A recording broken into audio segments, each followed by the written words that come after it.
Capable officers की 18 team है जो दिन रात काम कर रही हैं, आप सभी को मालूम है। तो मुझे उम्मीद है कि हम जल्दी ही इसमें चार्जशीट फाइल करेंगे।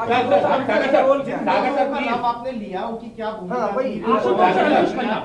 इसकी क्लियरिटी कर दीजिए कि दीपक अमित का क्या है, आशुतोष और उनका क्या है, ये बहुत इंपॉर्टेंट है। देखिए, इसमें जो दो नाम आए हैं नए हमारे एक्यूज्ड हैं, एक जो एक्यूज्ड है उसका भाई है ये, तो उन्होंने ये देखते हुए कि इसके पास ड्राइविंग लाइसेंस नहीं है और ये एक एक्सीडेंट का ही केस है, किसी दूसरे आदमी को सजेस्ट किया कि तुम कहो कि मैं गाड़ी ड्राइव कर रहा था।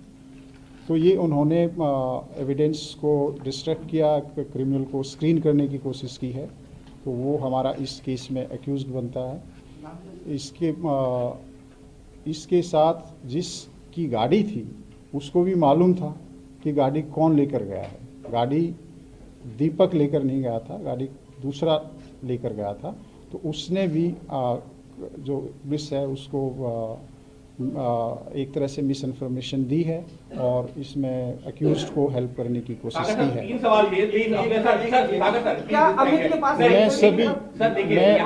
मैं सभी का जवाब दूंगा, आप रिलैक्स कीजिए, पहले इसको कंप्लीट करने दीजिए। ठीक है, इसका एक मिनट, जब ये एक्सीडेंट हुआ और जहां गाड़ी लास्ट तक गई उस दौरान ये दोनों कहीं थे या बाद में ऐड हुए? दो कैसे ऐड हुए?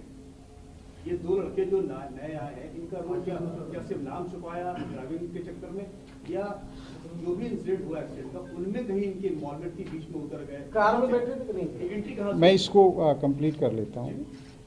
इसमें इन दोनों में से कोई कार में कहीं हमारे पास अभी तक एविडेंस नहीं आया है। इन्होंने एक तरह से इनको स्क्रीन करने की कोशिश की है, मिस इन्फॉर्मेशन किया है, इनको हेल्प किया है। जिन्होंने क्राइम किया, जिन्होंने इतना ग्रूसम क्राइम किया है, उनको प्रोटेक्ट करने की कोशिश की है, तो ये एक क्रिमिनल ऑफेंस अपने आप में बनता है।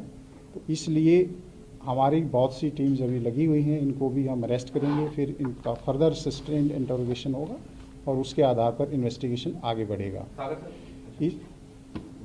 इसके साथ साथ कि ड्राइविंग लाइसेंस नहीं था अमित के पास, अभी तक जो इन्फॉर्मेशन है वो नहीं था। अगर बाकी इन्वेस्टिगेशन अभी जारी है, फाइनली कुछ उसमें होगा तो हम आपसे फिर शेयर करेंगे। सर, निधि को लेकर के 2-3 सवाल उठ रहे हैं। पहला सवाल, एक परिवार कह रहा है कि निधि का रोल सस्पिशियस है, 302 का मुकदमा दर्ज होना चाहिए। दूसरा सवाल, जो निधि की मां कह रही है कि निधि ने खुद ये बताया कि ये गाड़ी को आगे पीछे करके पीड़िता के ऊपर चढ़ाया गया, मृतका के ऊपर चढ़ाया गया, क्या 302 का मुकदमा बनता है? तीसरा सवाल उसी से जुड़ा हुआ, निधि का स्टेटमेंट कितना रिलायबल मान रही है पुलिस, क्योंकि 164 का बयान दर्ज करवाया है। क्या निधि इस मामले में सिर्फ एक गवाह है या उसका भी रोल अभी कहीं पर सवालों की घेरे में?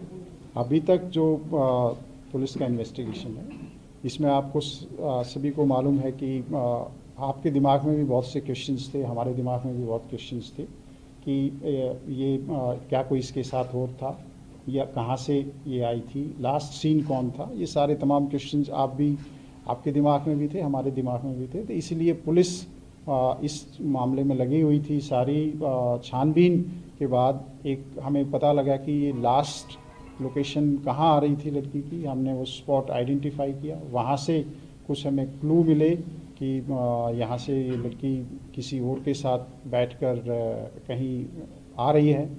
तो उसके थ्रू हम आई विटनेस तक पहुँचे हैं, जो कि सीसीटीवी फुटेज है। इसके साथ साथ जहाँ पर ये दोनों लड़कियाँ थी, वहाँ पर जो होटल है उसका रिकॉर्ड है, उसका डॉक्यूमेंट्री एविडेंस है, किसके नाम बुक है, किसने बुक कराया है, उस तरह की डिटेल हमारे पास है। तो लास्ट सीन हमने इस्टेब्लिश किया, बिकॉज कहीं भी कोई भी जब कोई इस तरह का हादसा होता है, मिसिंग है या कोई मर्डर है, तो हमारे लिए ये बहुत इम्पॉर्टेंट है कि लास्ट में कौन था या कोई आई विटनेस है इसका। तो लास्ट सीन को ट्रेस करते हुए हम इस स्टेज तक पहुँचे हैं कि जो निधि है वो इसमें एक बहुत अहम विटनेस है। और आप सभी को मालूम है कि इस तरह के केसेस में जो विटनेस होते हैं उनको भी एक तरह से अच्छे से एग्जामिन करना उसको हमारी बहुत ज़रूरी एक प्रक्रिया है। और जैसे ही हमें लगा कि ये एक हमारे पास अहम एविडेंस है और बहुत ही ये सही एविडेंस है, हमने 164 CRPC के तहत कोर्ट में एविडेंस कराया है, ताकि कोई ये एलिगेशन आए कि ये पुलिस की स्टेटमेंट है या पुलिस ने इसको ट्यूटर किया है। वो एक इंडिपेंडेंट एजेंसी है, आप सबको मालूम है, वहाँ का प्रोसीजर सबको मालूम है। मुझे खुद पर्सनली उस जो रिपोर्ट है उसके कंटेंट नहीं मालूम है, पर इतना मालूम है कि हमारा जो इन्वेस्टिगेशन है उसमें सपोर्ट मिल रही है और इसमें इन्वेस्टिगेशन की प्रक्रिया जारी है। जहाँ तक उसको बताने वाली बात है या इसने क्यों नहीं रिपोर्ट किया, ये क्वेश्चन हमारे दिमाग में भी आता है कि नॉर्मली आप कोई भी हादसा होता है तो उसमें आप इन्फॉर्म करते हैं और या पुलिस को इन्फॉर्म करते हैं या किसी रिश्तेदार को बताते हैं। हमारे दिमाग में भी है, हमने भी काउंसलिंग की है, पूछा समझने की कोशिश की है। कई बार कोई ट्रॉमा हो सकता है, कई बार कोई दूसरी वजह भी हो सकती है। तो सभी पहलुओं पर इन्वेस्टिगेशन अभी हो रहा है, क्योंकि ये एक ओपन एंडेड प्रक्रिया है जब तक कि हम फाइनली चार्जशीट फाइल नहीं कर सकते, और इनफैक्ट उसके बाद भी सप्लीमेंट्री चार्जशीट का प्रोविज़न हम रख सकते हैं। इसके अलावा कि इन्होंने अपनी मदर को बुलाया, बताया कि ऐसा हुआ, उस पहलू पर भी हम इन्वेस्टिगेशन करेंगे कि पूछेंगे कि क्या सिचुएशन थी, क्या वो सही बात है नहीं है, और उसमें क्या क्या अटैम्प्ट हुई किसी को इन्फॉर्म करने की या नहीं हुई। वो एक इन्वेस्टिगेशन है, उस पर हम आगे काम करेंगे। जो बुक था वो निधि के नाम पर था, तो क्या निधि ने इस लड़की को बुलाया था, जो मृतका है उसे बुलाया था निधि ने, या ये कहानी क्या है? क्योंकि 4 लोगों का भी इन्वॉल्वमेंट था पहले, कल परिवार तमाम चीजों पे सवाल भी उठा रहा था। देखिए, सर 302 अगर आप 302 का मामला कहीं से बन रहा है, क्योंकि परिवार यही मांग कर रहा है कि 302 का मामला बनना चाहिए। और जिस तरीके से जो चीजें सामने आ रही है, चाहे वो निधि की मां का बयान हो, क्या नया सेक्शन ऐड हो सकता है क्या? देखिए, जिस तरह से हमारे पास अभी डिटेल आ रही है और इन्वेस्टिगेशन में हमें स्टेटमेंट्स के माध्यम से या दूसरा इंटरोगेशन के माध्यम से पता चल रहा है कि ये जो इंसिडेंट है, it's a very gruesome incident, और इसके लिए कि सही मायने में जो विक्टिम है, अंजलि है, उसको जस्टिस मिल सके, तो हमारे लिए ये बहुत ज़रूरी है कि हम जो एविडेंस है वो कड़े से कड़ा एविडेंस, सख्त से सख्त एविडेंस इकट्ठा करें, और जो बिल्कुल सही एप्रोप्रिएट सेक्शंस हैं उनमें हम चार्जशीट तैयार करें। इसके लिए हमारे पुलिस अधिकारी, बहुत जो एक्सपीरियंस्ड लोग हैं, वो लगातार इस पे चर्चा कर रहे हैं, और जो लीगल एक्सपर्ट्स हैं उनकी भी ओपिनियन ली जा रही है, और इसमें एक स्पेशल पब्लिक प्रोसिक्यूटर भी अपॉइंट किया जा रहा है, ताकि किसी भी तरह से ये जो केस है हमारे कोई ये कोलैप्स ना करे, फेल ना हो, कोई इसमें कोई लूप होल ना रह जाए, इन्वेस्टिगेशन पॉइंट ऑफ व्यू से and legal point of view से। 302 लगना या 304 लगना ये एक लॉ का मैटर है, इसमें मेरे चाहने से या किसी और के चाहने से, बिना एविडेंस के, बिना फैक्ट एंड सर्कमस्टांसेस के नहीं हो सकता है। इसका पूरी तरह से उसके लिए, मर्डर के लिए आप सभी को मालूम है कि एक मोटिव होना बहुत ज़रूरी होता है, एक इंटेंशन होना बहुत ज़रूरी होता है। अभी तक का जो इन्वेस्टिगेशन है उसमें हम इस स्टेज पे नहीं पहुंचे हैं। जैसे कि मैंने आरंभ में बताया कि CDR और CCTV के एनालिसिस से एक्यूज्ड और डिसीज्ड का कहीं कोई कनेक्शन हमें नहीं मिला है। इसके साथ साथ जो एक्यूज्ड हैं उनका और जो आई विटनेस है उसका भी कोई कनेक्शन हमें नहीं मिला है। कोई हादसा होता है और उसमें अगर कोई मोटिव या कोई एक इंटेंशन क्लियर कट ना हो तो उसमें 302 इस्टेब्लिश करना पुलिस के लिए एक बहुत बड़ा चैलेंज है। ये केस आप देखते हैं, पहले भी इंसिडेंट हुए हैं, एक BMW का इंसिडेंट था, मैटर बहुत हाई लेवल सुप्रीम कोर्ट के लेवल तक जाता है। 304, 302, 304A ये लीगल इश्यूज हैं। पुलिस को जो लॉ के तहत कार्रवाई करनी पड़ती है, तो अभी तक का इन्वेस्टिगेशन क्लियरली इंडिकेट करता है कि 304 के लिए फिट केस है।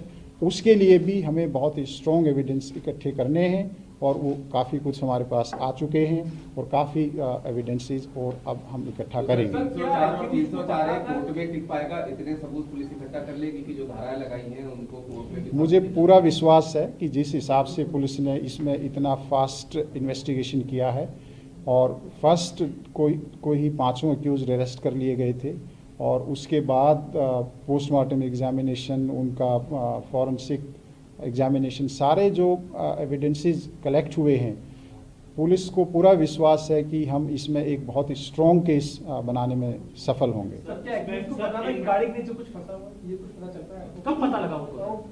देखिए, जो पुलिस एक निष्कर्ष पर पहुंची है, जो एविडेंस के आधार पर, इंटरोगेशन के आधार पर, और जब हम 304 का केस अभी धारा इस पे लगी हुई है, तो 304 का मायने ये होता है कि अक्यूज्ड को या किसी भी जो भी क्रिमिनल आदमी है जिसने कोई क्राइम किया है, कि उसको नॉलेज होती है कि अगर मैं ऐसे गाड़ी को मारूंगा या इसको आगे ले जाऊंगा किसी के ऊपर के इंसान से, तो उसकी डेथ हो जाएगी। तो ये नॉलेज है, इसमें कोई डाउट नहीं है हमारे हिसाब से, और इसीलिए हमने 304 का केस। अगर सर जो आपने सेक्शंस लगाए हैं, एमएससीटी एप्लीकेबल होगा या नहीं? देखिए, जो एमएससीटी की क्या सेक्शन एप्लीकेबल होंगे, 304 में एमएससीटी बहुत रेलेवेंट नहीं रह जाता है, लेकिन एक ये है कि एप्लीकेबल इसमें रेलेवेंट सेक्शन एमएससीटी के वो भी होंगे, बट एक ये है कि एक ड्राइवर, एज ए ड्राइवर की भी ये रिस्पॉन्सिबिलिटी भी है कि अगर कोई इंसिडेंट हुआ तो उसको पुलिस को बताए। जो इस केस में इन अक्यूज्ड ने पुलिस को नहीं बताया कि उन्होंने ऐसे ऐसे कोई एक्सीडेंट किया है, इंफॉर्मेशन को छुपाया है। तो जितने भी स्ट्रिक्ट पॉसिबल एक्शन एक्ट्स हैं और सेक्शंस हैं, पुलिस वो लगाएगी।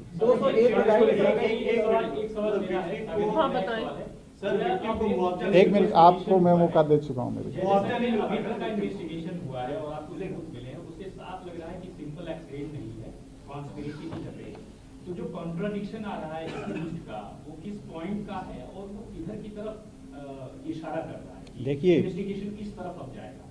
कॉन्स्पिरेसी इस चीज़ की नहीं है कि कोई मर्डर है। कॉन्स्पिरेसी है कि क्राइम किया है, उसको छुपाने में, उसको उस तरह से कि किसी को पता ना लगे, उस तरह की कनाइवेंस से 120B या 34 IPC की जो भी फाइनली इन्वेस्टिगेशन के दौरान एविडेंस आएगा, उस पर हम चार्जशीट करेंगे।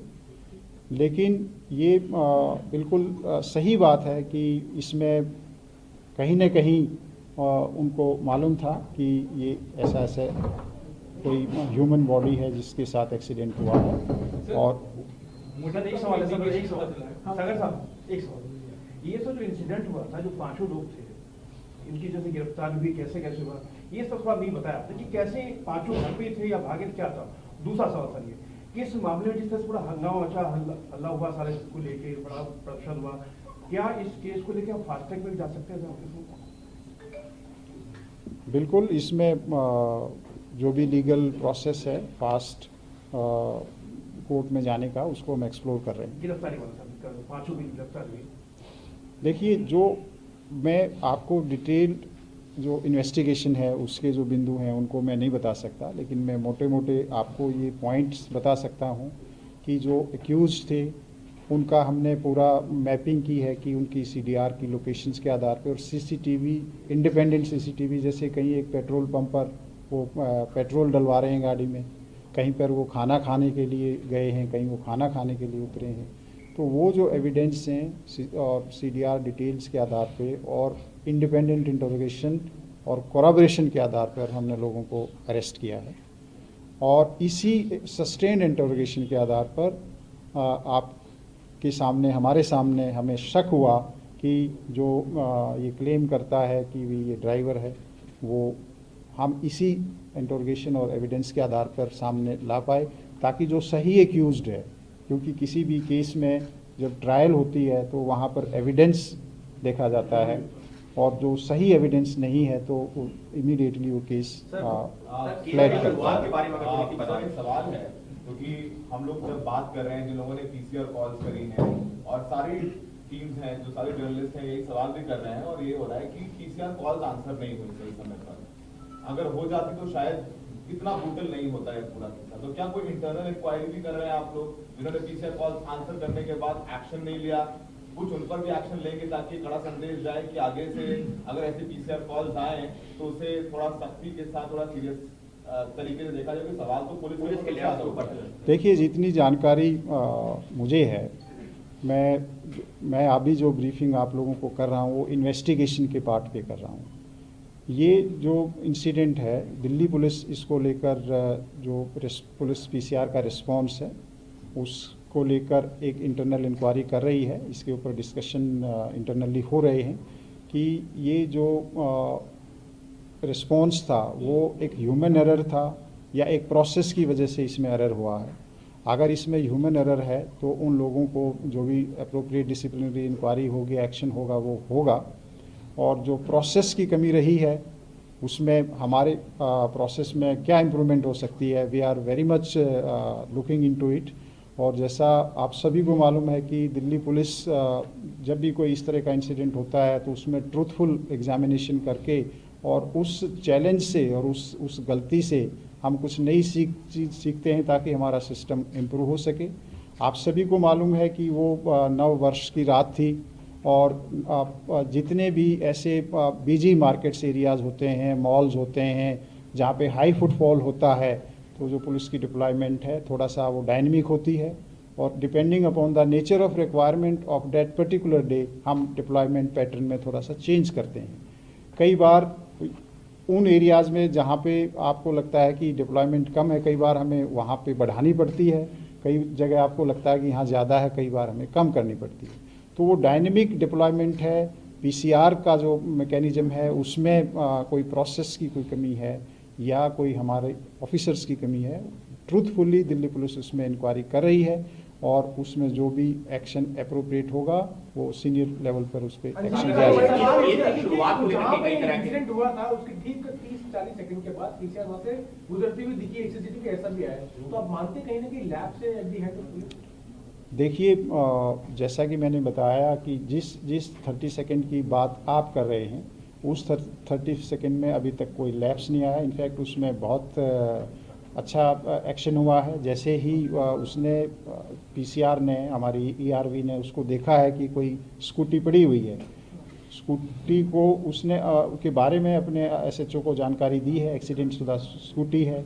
उसके बाद उस स्कूटी का नंबर लिया गया है, उस स्कूटी के नंबर ट्रैफिक से नंबर लेके जो एड्रेस आया है उस स्कूटी के एड्रेस उसके घर पे भेजा गया है।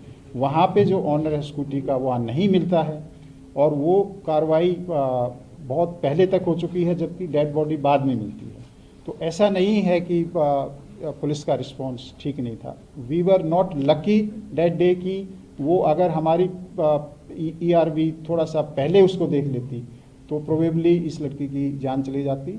लेकिन this is beyond human control. जब एक किसी ईआरवी ने देखा ही नहीं तो ये उसको ये कहना कि जी कमी रही है, मैं उस पॉइंट पर आपको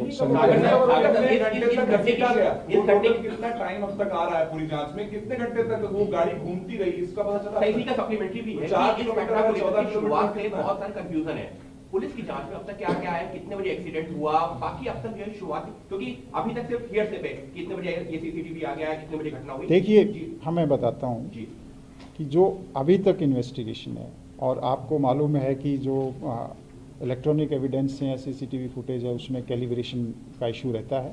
बट मैं I can be as precise as कि ये इंसिडेंट 2:04 और 2:06 के बीच हुआ होगा, तो हम यहाँ तक पहुँच गए। मैं ये भी कह सकता हूँ कि 2:05 पे हुआ है, तो आप उससे बहुत आगे पीछे नहीं जा सकते हैं। अगर हम 2:05 मानते हैं तो अगर हम स्ट्रेच करते हैं जबकि बॉडी मिली है कहीं पर एक्चुअली, तो वो 4:15 के आसपास का टाइम है। एग्जैक्ट नंबर टाइम मैं रिमेंबर नहीं कर रहा हूँ। अनफॉर्चुनेटली बॉडी ड्रैग की गई है और वो जो स्ट्रेच है आप सभी को मालूम है वो हरियाणा को जाता है, वो रोड जोनती बॉर्डर है, तो रात का टाइम है, पीसीआर्स हैं वहाँ पर। तो जैसा कि मैंने बताया कि उस रिस्पॉन्स में जो भी अगर हमारे को इम्प्रूवमेंट की कोई गुंजाइश है तो हम उसको इंटरनली स्टडी कर रहे हैं साइंटिफिकली, उसको हम इम्प्रूव करेंगे। और जहाँ कोई ह्यूमन एरर है और कोई है तो उसके ऊपर भी अप्रोप्रिएट एक्शन आशुतोष और अंकुश क्या फरार है? आशुतोष और अंकुश क्या सर फरार हाउ है? Much kilometre she was drive? देखिए जो एरिया जो डिस्टेंस है वो लगभग 10-12 किलोमीटर का है, लेकिन कितने किलोमीटर एक्चुअल ड्रैग की मेरे लिए बताना अभी संभव सर, वन नहीं। Of the footages show 4 men escaping क्या अभी फरार है, हम ये मान के चलें? क्या? दोनों एक्सपोर्टिंग हैं पुलिस के। आशुतोष और अंकुश ये आप लोग की डिटेंशन में। नहीं, अभी हमारी टीम्स लगी हुई हैं उनको अरेस्ट करने के लिए। सर गाड़ी आशुतोष की थी, ये बात क्योंकि सर पहले हमारे से हम लोग भी गए थे उसके घर, आशुतोष के घर भी जा चुके हैं और उसके अंकुश के घर भी, लेकिन वो देवर मतलब ना पुलिस के पास है ना घर के किसी सदस्य के पास। तो वही तो मैंने बताया कि अगर आप हमारे पास होते तो मैं बता देता। तो अरेस्ट ही कर। हाँ, और अगर आपके पास है तो आप बता दीजिए। अंजलि का मोबाइल मिल गया सर? अंजलि का मोबाइल फोन मिल जाएगा, मोबाइल फोन सर जी। सर एक फुटेज में चारों लोग निकलते हुए दिख रहे हैं, क्या ये वही लोग 4 लोग हैं? देखिए फुटेजेस इमर्ज हो रही हैं, ठीक है, हम भी उनको एनालाइज कर रहे हैं और उसी के फुटेजेस के आधार पर हमारे जो क्लू हैं वो डेवलप होते हैं या कॉरपोरेशन या कॉन्ट्राडिक्शन होती है। सर आशुतोष का एक बार रोल बता दें एग्जैक्टली क्या है, क्या उसने सबूत क्या जो ब्लड वगैरह साफ करी, क्योंकि उसी की गाड़ी थी, उसके घर पे गाड़ी लगाई लोगों ने और फिर वो लोग भाग गए पाछे। देखिए अभी जो इंटरोगेशन होगी उसके बाद ही हम आपको थोड़ा सा इसमें और बता पाएंगे। अंजलि का मोबाइल मिला? मोटिव का कोई इंडिकेशन क्या मोटिव रहा होगा? 2 घंटे चलती रही गाड़ी, पता था उसके बावजूद। देखिए अब ये बड़ा मुश्किल क्वेश्चन है आपका कि वो जवाब देना थोड़ा सा डिफिकल्ट है। मैंने जैसे कि बताया कि इसीलिए हमने 304 आईपीसी ऐड किया। सर जो कार पार्क की थी उसके बहुत कम समय में एफएसएल की टीम वहां पहुंच गई, तो क्या कार से उस वक्त अब I think I have very important Anjali की दोस्ती पुरानी थी क्या? क्योंकि परिवार ने मना कर दिया कि वो पहले से निधि को नहीं जानते, अंजलि के साथ कोई संबंध नहीं थे, दोस्ती नहीं थी। देखिए मैं इतना कहूँगा कि उनकी दोस्ती कितनी पुरानी थी कितनी नहीं थी वो एक उनका पर्सनल इशू है, मुझे नहीं मालूम। लेकिन जो हमारे पास एविडेंस है मैं इतना कह सकता हूँ कि जैसे 31 का इंसिडेंट है और 29 इसके 20-25 कॉल हो रखी हैं। तो एंड द वेरी फैक्ट कि वो एक स्कूटी पे थी तो वो फ्रेंड थी या नहीं थी ये मेरे लिए कहना मुश्किल है।